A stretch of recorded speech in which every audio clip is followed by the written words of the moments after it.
नमस्कार दोस्तों, स्वागत है आप सबका हमारे चैनल में। तो आज का हमारा विषय है क्रिया काल। तो आज हम जानेंगे क्रिया काल क्या होता है या क्रिया काल से हमें क्या पता चलता है। तो क्रिया, जैसे कि हमें पता होता है कि कोई भी कार्य करना है, किसी भी कार्य को करने को हम क्रिया कहते हैं। और काल जो होता है वो होता है समय, यानी कि किसी भी क्रिया को करने का समय, यानी कि कोई भी क्रिया किस समय की गई है वो हमें काल द्वारा पता चलती है। ठीक है, तो अब जानते हैं इसकी परिभाषा को। तो इसकी परिभाषा क्या होती है? क्रिया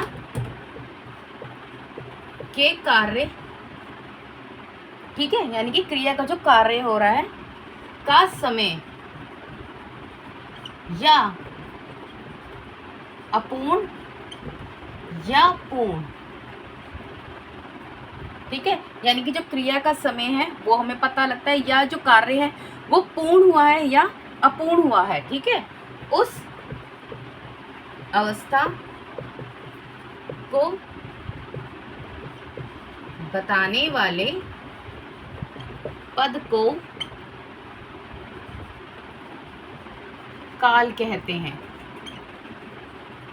ठीक है, ये हुई हमारी काल की परिभाषा, यानी कि क्रिया का जो कार्य है उसका समय और उसके अपूर्ण या पूर्ण या अपूर्ण होने की जो अवस्था होता है उसको बताने वाला हमें काल होता है। अगर इन शॉर्ट में अगर आप लिखना चाहें तो आप लिख सकते हैं क्रिया के समय का बोध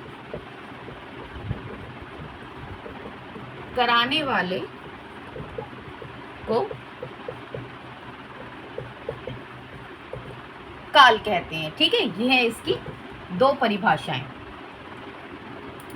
अब थोड़ा हम इसको उदाहरणों से समझते हैं।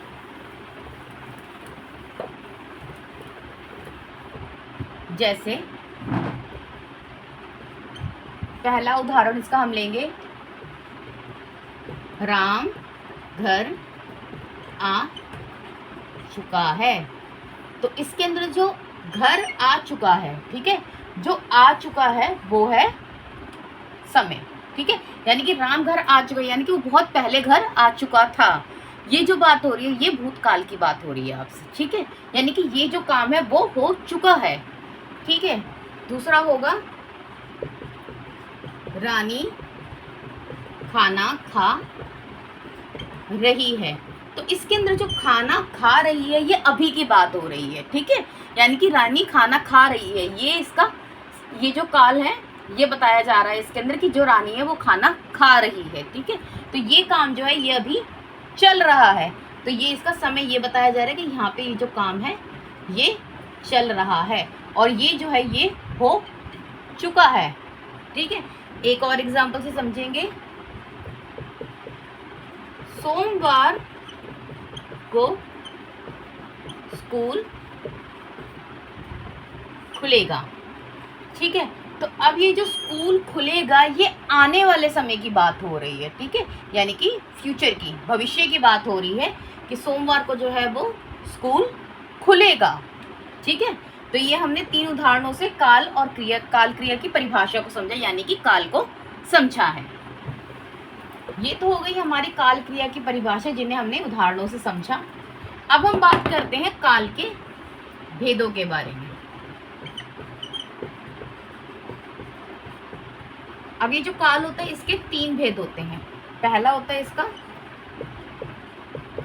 भूतकाल, दूसरा होता है इसका वर्तमान काल और तीसरा हमारा जो होता है भविष्य काल। अब इन तीनों भेदों को हम एक एक करके जानेंगे नेक्स्ट वीडियोस में। तब तक के लिए बाय बाय।